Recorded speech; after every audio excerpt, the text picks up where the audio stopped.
Vamos abrir lá no livro de 2 Coríntios, no capítulo 5.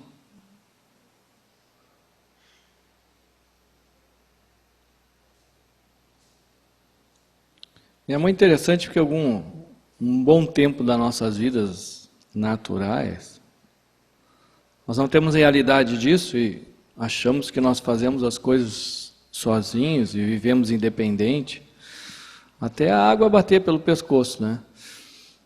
E nós, de uma certa forma, reconhecemos que nós precisamos do Senhor, né?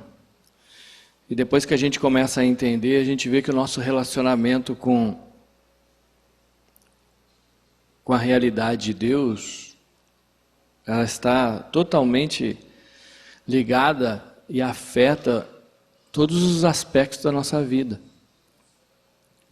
Aqui no 2 Coríntios capítulo 5, no versículo 16 e 17, o apóstolo Paulo fala de uma expressão aqui em relação a uma avaliação externa que se tem naturalmente, quando a gente não tem o que é ter Cristo, o que é viver através da palavra, o que é se permanecer no Senhor, é pensar como Ele, agir como Ele, reagir como Ele, buscar manifestar a verdade dEle.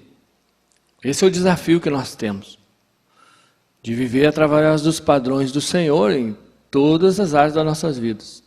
E nós sabemos que nós nesse mundo natural, até no nosso trabalho secular, isso se torna verdadeiramente um desafio, porque a pressão é grande. A pressão que se manifesta faz tudo para que você esqueça os pensamentos do Senhor e comece a pensar naturalmente, sentir naturalmente, ter vontades naturais.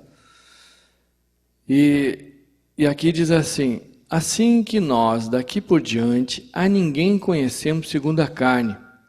E se antes conhecemos Cristo segundo a carne, já agora não o conhecemos deste modo. E assim, se alguém está em Cristo, é nova criatura, as coisas antigas já passaram, eis que se fizeram novas. Amém? O que se faz novo? Aqui primeiramente não fala de questão de tempo. Essa questão que está sendo manifesta pelo Espírito, através do apóstolo Paulo aqui, fala em relação à qualidade de vida. O que Deus nos oferece é uma maneira nova de pensar, são vontades novas, são manifestações novas, isso que se faz novo. E ele diz: se antes eu via Cristo segundo a carne, segundo os pensamentos naturais, a visão natural, hoje eu não vejo mais assim. E você vê que como é tremendo, porque tudo hoje que nós vemos das dificuldades, das deficiências das pessoas, em todas as áreas, dos relacionamentos, está ligado à forma de pensar e de ver as coisas. Hoje nós vemos as pessoas estressadas de uma forma terrível. Nós vemos pessoas que vivem uma vida toda buscando uma questão mais natural, material, e daqui a pouco quando alcançam, vê que aquilo não é tudo. A gente vê pessoas desanimadas, frustradas, decepcionadas, que passam correndo dia após dia, achando que a vida é comer, beber, dormir e pagar conta. E a partir do momento que nós conhecemos o Senhor, Ele diz que tudo se faz novo, ou seja, a gente começa a ver as coisas diferente, inclusive em relação às nossas vidas. Uma pessoa que tem os princípios de Deus e ela está no seu dia a dia, e as circunstâncias se levantam de repente não de acordo com o que ela espera, ou seja, algum dano, alguma dificuldade, uma tribulação. Se ela é nova criatura e as coisas velhas já passaram, ela vai sempre se lembrar da palavra de Deus. E isso é importantíssimo, nós conhecer a palavra para que o Espírito nos lembre nessas horas. Quando você estiver num momento de dificuldade terrível e a sua mente não aceita aquilo e a palavra do Senhor vem no teu pensamento e diz: todas as coisas cooperam para o bem. Deus tem um propósito com isso. Isso vai te trazer um benefício. E aquilo vai te motivar a você continuar. Porque se você ficar no pensamento natural, você desaba. É por isso que a depressão é o mal do século. As pessoas não estão com mais ânimo de viver. As pessoas estão estourando de tanta ansiedade e preocupação. Porque elas não conseguem ver dessa forma. Mas se antes nós víamos dessa forma, Se antes nós avaliávamos as circunstâncias, inclusive as pessoas, com os olhos externos e naturais, hoje nós não vemos mais assim. É isso que o apóstolo Paulo está dizendo aqui. Porque as coisas velhas já passaram. Se antes eu murmurava, reclamava, sapateava, brigava, hoje eu não faço mais isso. Por fé, amém, irmãos? Por fé. Muitas coisas a gente ainda não alcançou, mas isso tem que ser o nosso foco. O foco é esse. O foco é buscar realmente uma novidade de vida. Porque as coisas velhas já passaram. Muitas vezes elas se levantam, mas elas se levantam até para nós reconhecê-las, para nós lutar contra elas e vencer elas.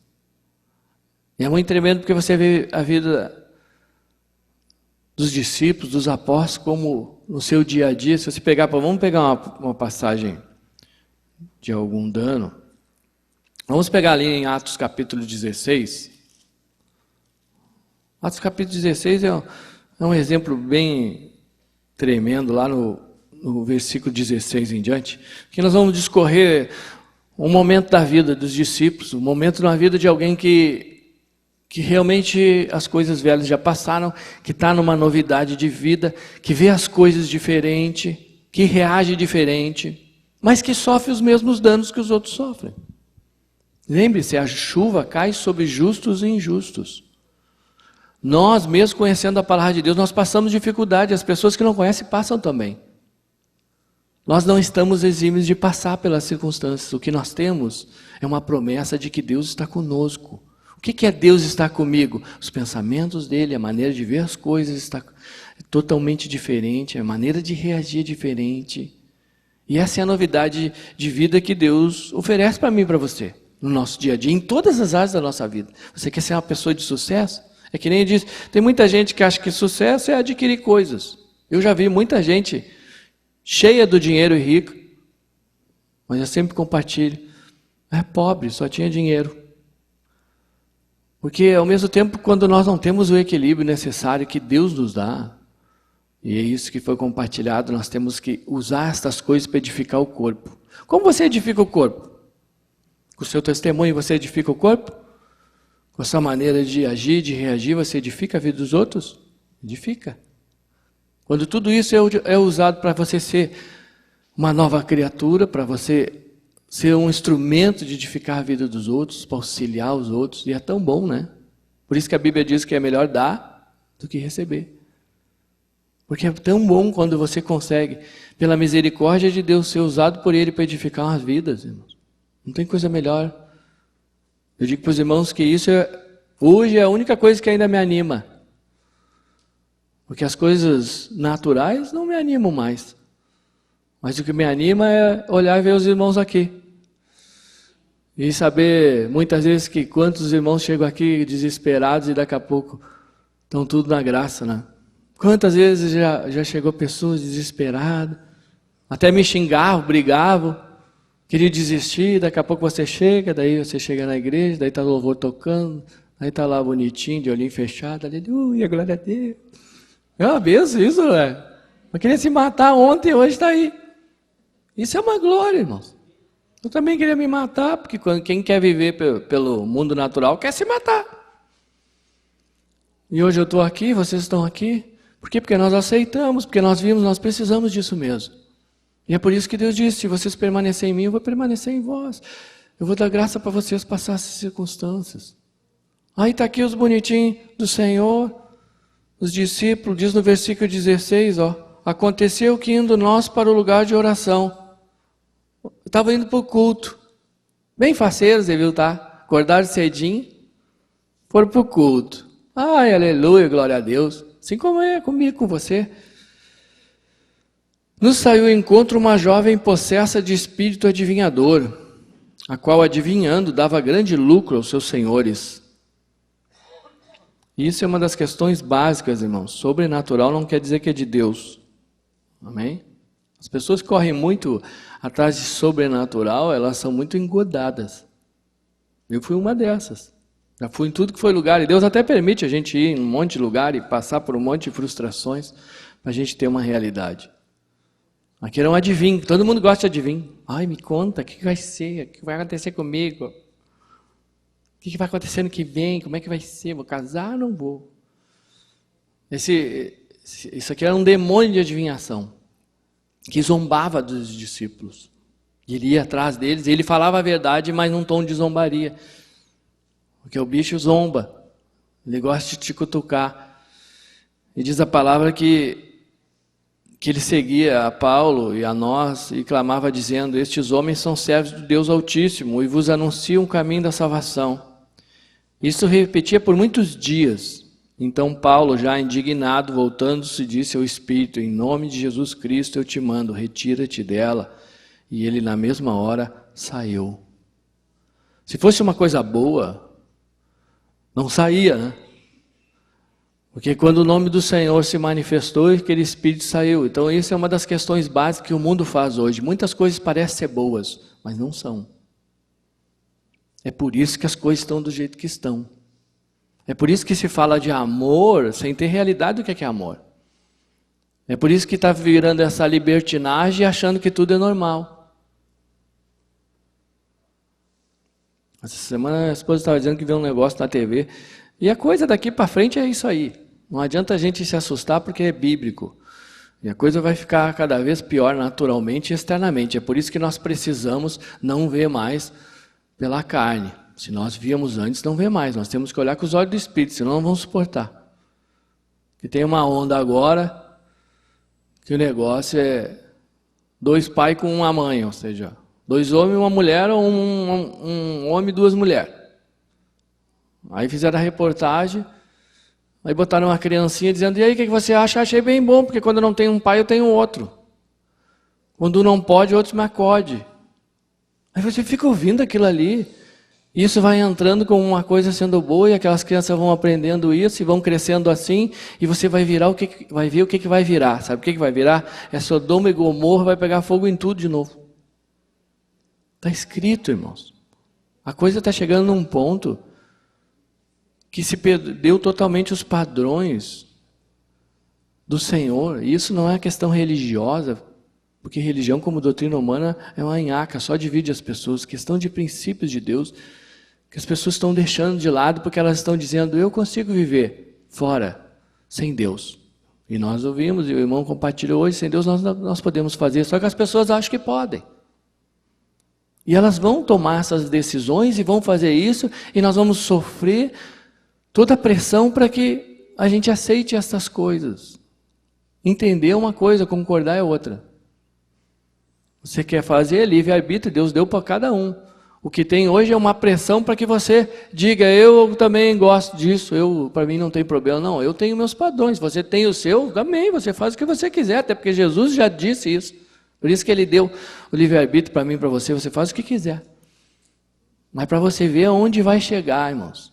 Você que quer estruturar uma família hoje, você que quer criar filhos hoje, com o Senhor é uma luta, sem é impossível. A coisa está cada vez pior, e isso não precisa nem ser espiritual para ver. As pessoas mesmo aí fora que dizem: onde nós vamos parar? Eu vou dizer onde é que vão parar. É por isso que a gente precisa ter essa realidade. E a gente precisa dessa novidade de vida. A gente precisa que tudo se faça novo. A gente precisa mudar os nossos modos de pensar, de ver as coisas, de sentir as vontades. Aí está esses discípulos andando, indo para o culto, uma bênção. Vou lá expulsar, ainda expulsaram um demônio. É bem bom ou não é expulsar demônio? Nós estamos aqui, daqui a pouco o Senhor vai expulsar um demônio que fica nos atordoando. E aí você vê o que acontece com eles, começa a sofrer dano por isso. Isso é uma das coisas básicas. Você quer ter sucesso na sua vida, você tem que aprender a perder. Uma pessoa que não sabe perder, ela não alcança sucesso. Porque para ganhar tem que perder. Tem que aprender a sofrer dano. Só que naturalmente, pela linha natural, a gente não sabe perder. Isso é mais aguçado em algumas pessoas, mais aflorado. Tudo é competição. E você não sabe lidar com isso. É por isso que aqui começou a se levantar uma situação. Eles estavam buscando o Senhor, fazendo algo para o Senhor. E a situação virou para o lado deles. Porque diz aqui, no versículo 19, vendo os seus senhores que se lhe desfizera a esperança do lucro, porque eles expulsaram o demônio da mulher, Agarrando em Paulo e Silas, os arrastaram para a praça a presença das autoridades, levando-os aos pretores e disseram: estes homens, sendo judeus, perturbam a nossa cidade, propagando costumes que não podem receber nem praticar, porque somos romanos. Levantou-se a multidão unida contra eles, e os pretores, rasgando-lhe as vestes, mandaram açoitá-los com varas, e depois de lhes darem muitos açoites, os lançaram no cárcere, ordenando ao carcereiro que os guardasse com toda a segurança. Este, recebendo tal ordem, levou-os para o cárcere interior e lhes prendeu os pés no tronco. Então você vê, isso é uma das questões básicas de uma novidade de vida que Deus oferece para mim e para você, para a gente não ser uma pessoa frustrada, decepcionada. Porque naturalmente a gente acha que é o problema de muitas pessoas, inclusive isso eu tenho até a possibilidade, a oportunidade que Deus me dá, até pelo encargo de ir em algumas visitas, pessoas com depressão, desistindo da vida, porque receberam um não e não sabem lidar. O que é receber um não? É alguma coisa contrária, uma traição, uma decepção intensa, uma frustração. Por quê? Porque naturalmente você acha que se você está fazendo algo bom, você tem que receber aquele algo bom. Só que a Bíblia é tremenda e diz que nós operemos morte para quem vós há vida. Com Deus não é certo ou errado. O que importa é, todas as coisas vão cooperar para o bem. Alguém proporcionou uma situação que você vai perder, pois você vai lembrar e vai saber: amém, Senhor, eu estou nas tuas mãos, tu que me justifica, e tu vai produzir algo benéfico de tudo isso. É uma diferença para você lidar com a situação do que você pensar: esse medonho, eu pego ele. Como é que pode fazer isso? Aí você vai nas visitas, as pessoas: essa pessoa não podia fazer isso. A pessoa pode fazer o que ela quiser, gente. As pessoas têm livre-arbítrio para fazer o que elas quiserem. A questão não está na atitude delas, está na nossa reação. E você vai reagir segundo o que você pensa. E os discípulos aqui estavam, brincadeira, ainda estavam brigando: ô Paulo, ô Silas, brincadeira, por que tu expulsou aquele, tomamos um pau, estamos aqui presos. Olha o que tu aprontou, porque não deixou aquele demônio lá quieto. Eles não, você não vê eles fazendo isso, de maneira nenhuma. E para não fazer isso, que é natural, e que muitas vezes a gente faz, se você trouxer para alguma área da sua vida, você vai receber essa iluminação.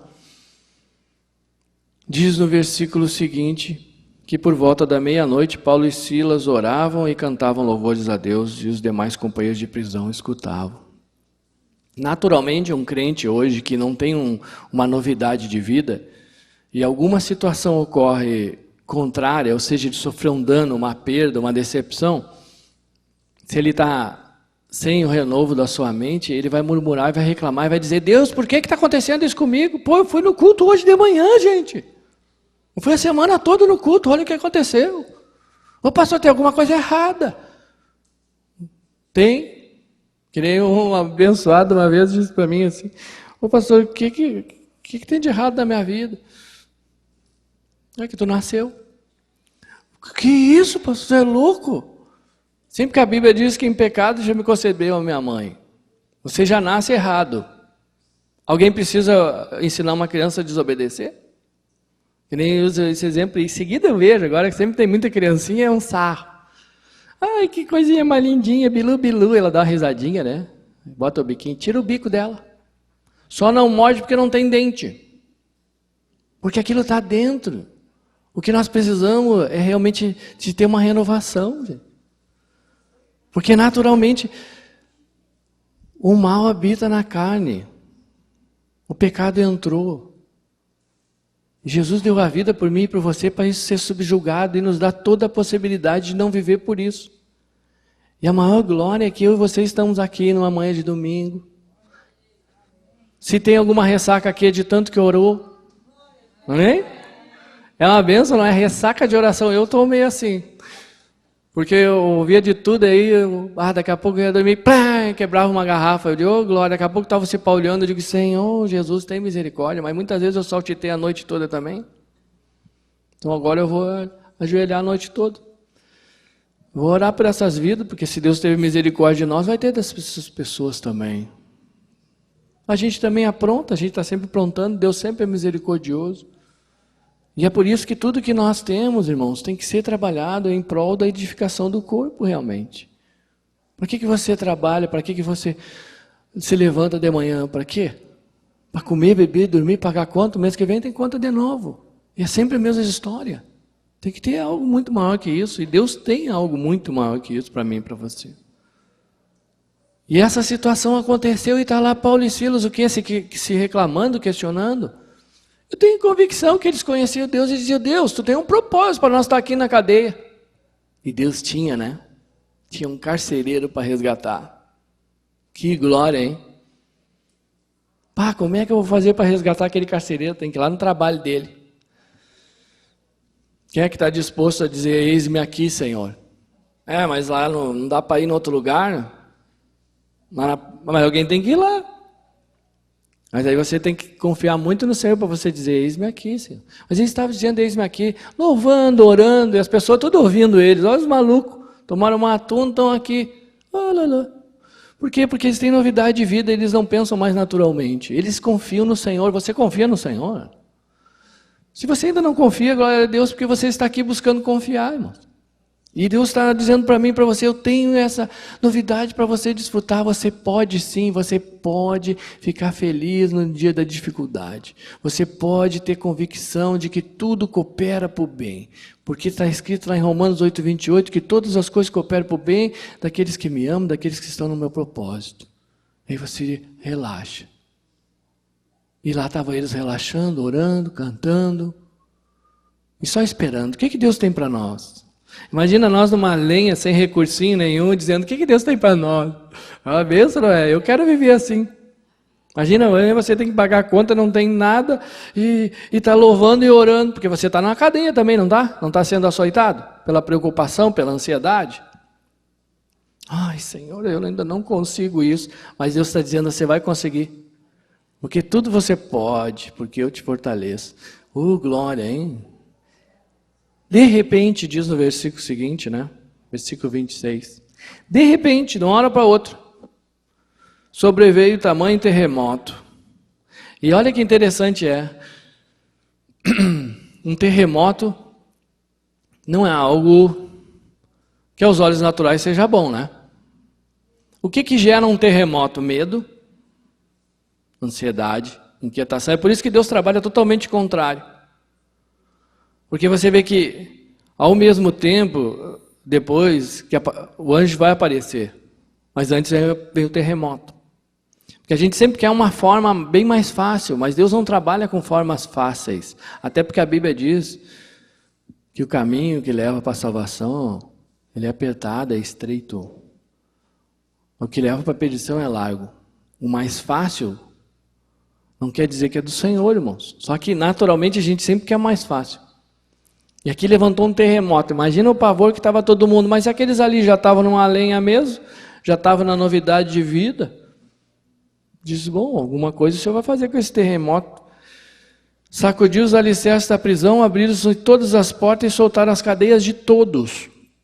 Isso que é o mais tremendo. Quando você trabalha em prol do corpo, a tua atitude, a tua reação, os teus pensamentos, você pode ter certeza, vai contagiar as pessoas que convivem com você. As pessoas vão ganhar com isso. Contagia, não é contamina. Contagiar quer dizer que você vai levar essa paz para as pessoas que convivem com você. Você nunca passou assim? Eu creio que alguma coisa já aconteceu, alguém dizer para você, como foi bom falar contigo. Só de falar contigo já fiquei bem. Mas isso não é o tigo eu, amém? Eu digo, a pessoa deve ter visto Jesus, né? Porque eu não posso nem comigo. Mas as pessoas veem o Senhor e aquilo traz uma paz para elas. Vê que a libertação veio para todos. Todos estavam escutando, todos estavam ouvindo eles louvar. Até porque Deus é tão bom, porque quando Ele quer que a gente escute, Ele tem que nos prender, né? Quantas vezes eu recebia convite para vir na igreja e nunca vinha. Um dia o oficial de justiça me chamou. Vamos lá na igreja hoje. Lá fui eu. Estou aqui até hoje, glória a Deus. Mas algum terremoto aconteceu. E não parecia ser nada bom. E eu sempre compartilho e digo, olha, o pior momento que eu passei na minha vida, um dos piores, foi a melhor coisa que me aconteceu. Foi o que mudou a minha vida. E creio que é dos irmãos também. E é só o começo. E que nem nós louvamos hoje, grandes coisas o Senhor vai fazer nesse lugar, na tua vida. Já tem feito. Mas isso não é nada ainda, irmãos. Porque a palavra de Deus é clara e diz que nem olhos viram, nem ouvidos ouviram, nem subiu o coração de homem algum, o que Deus tem preparado para aqueles que o amam. É algo maravilhoso. E quando você tem essa convicção, eu creio que assim nós vamos conseguir então louvar, orar, agradecer a Deus sem murmurar, sem reclamar, saber que Ele tem um propósito. E lá aconteceu com aquilo tudo, o dano virou. E isso é básico. A pessoa hoje que está contra você, amanhã ela não está mais. A pessoa que falou de você hoje, amanhã ela reconheceu o que falou, gente. Você não tem que se preocupar, a luta não é contra a carne e o sangue. Isso é uma novidade de vida que Deus nos traz. O cara que prendeu eles, o cara que amarrou eles, o cara que fez um certo dano para eles, era o cara que estava sofrendo um dano agora. E uma pessoa que tem um pensamento do Senhor, ela não se vinga. Ela não vai dizer para o carcereiro, bem feito, agora te mata, Deus está te julgando. Jamais alguém que tem os princípios de Deus no coração, a vida de Jesus na sua vida, vai fazer algo assim. E esse aqui é o maior exemplo. Porque diz aqui que o carcereiro despertou do sono e vendo abertas as portas do cárcere, puxando da espada, ia suicidar-se, supondo que os presos tivessem fugido. E o que os discípulos fizeram? Calma, calma, calma, não faça mal nenhum contra ti, que nós estamos todos aqui. Se o problema é nós, não tem mais esse problema. Eles abriam mão naquele momento da própria liberdade deles em prol da vida do outro. De alguém que não deu nada para eles. Irmãos, nós precisamos muito viver essa novidade de vida. Até porque, nessa era findoura agora, a Bíblia diz que o amor vai se esfriar de quase todos. Isso quer dizer que o mundo já tá um nojo, né? Mas vai ficar muito mais nojento. Porque o que vai prevalecer é a lascívia. A lascívia que é o que eles dizem que é amor, mas na verdade não tem nada a ver com amor.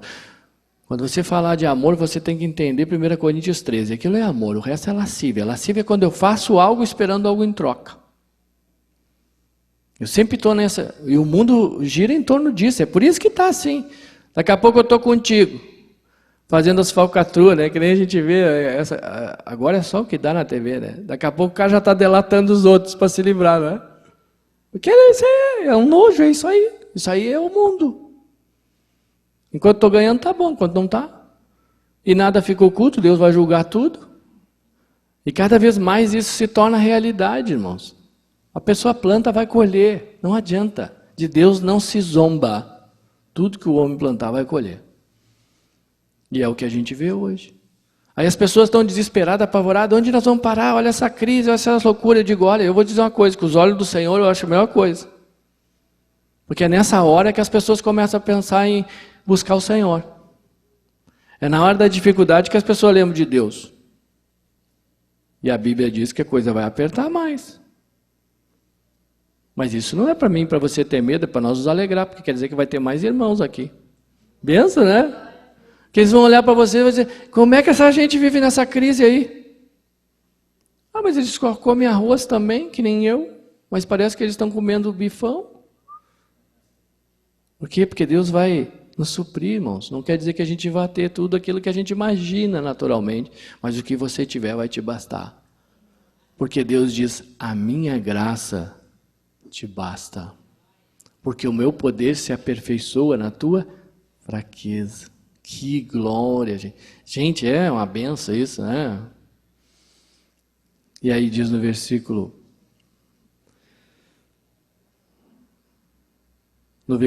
29. Então o carcereiro, tendo pedido uma luz, entrou precipitadamente trêmulo, prostrou-se diante de Paulo e Silas, depois trazendo-os para fora disse, Senhores, que devo fazer para que seja salvo?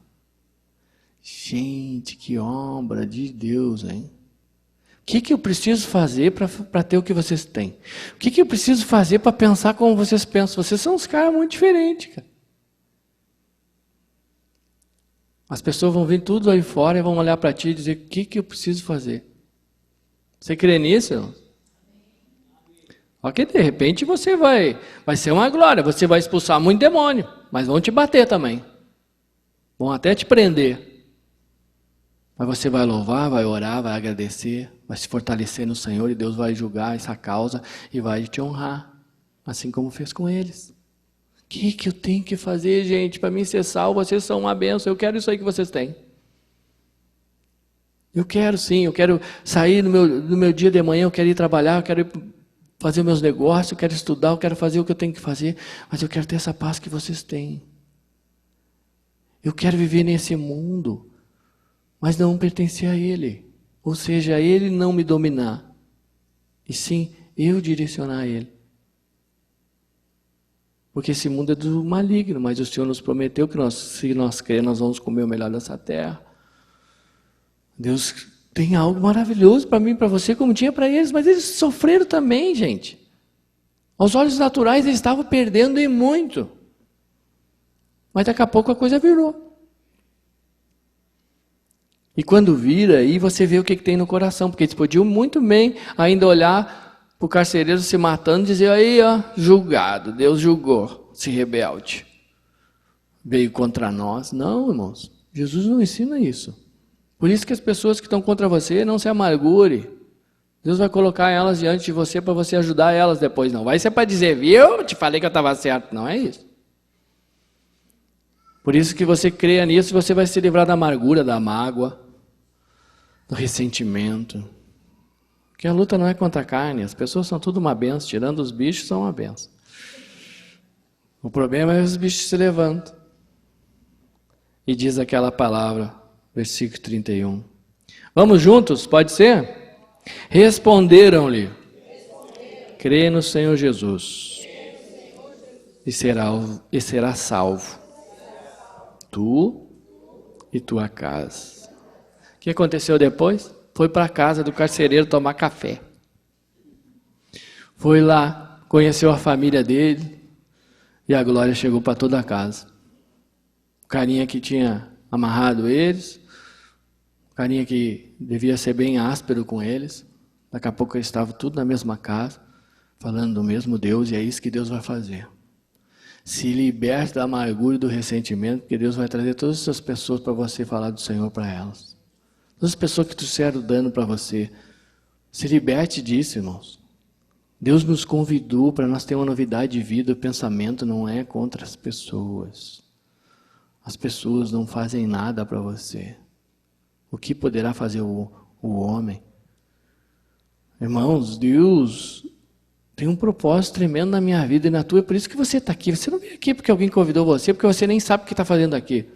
É porque Deus trouxe você para você ouvir isso de repente, e de repente essa palavra, se você abrir o coração, vai mudar a tua vida, teu modo de pensar, tua vontade, tua manifestação, e você vai dizer, eu quero viver assim. Eu tenho um monte de dificuldade sim, mas eu preciso lidar com elas. Eu preciso aprender a lidar com elas. É por isso que nós podemos muito bem fazer a diferença, irmãos. Davi fez essa diferença. E sabe por que ele fez a diferença? Porque ele agiu totalmente diferente de todas as pessoas que estavam ali vivenciando aquilo e que não tomaram uma atitude que nem ele. Porque ele tinha uma convicção básica, na qual eu e você vamos sair hoje daqui nessa manhã com essa convicção. 1 Samuel capítulo 17, vamos abrir lá? Vou convidar os levitas a passar aqui. 1 Samuel capítulo 17,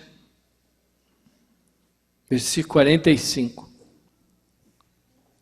Sabe por que Davi sabia que ia vencer aquele gigante? Sabe por que você vai saber que você vai sair daqui e vai vencer esse gigante, que é esse mundo natural aí, todos esses levantes, irmãos? Porque nós temos uma novidade de vida, tudo se fez novo, as coisas velhas já passaram. O que a gente usava antes, a gente não usa mais. Os pensamentos que a gente não tem mais. As vontades que a gente não tem mais. E aquilo que nós manifestávamos antes, nós não manifestamos mais. 1 Samuel capítulo 17, vamos colocar em pé? Versículo 45. Eu vou ler para os irmãos. Os irmãos podem acompanhar só. E nós vamos saber o que nós vamos profetizar quando nós nos depararmos com os gigantes que se levantam nas nossas vidas. E diz assim: Davi, porém, disse ao filisteu: Tu vens contra mim com espada, e com lança, e com escudo, mas eu, porém, vou contra ti em nome do Senhor dos Exércitos, o Deus dos exércitos de Israel, a quem tens afrontado.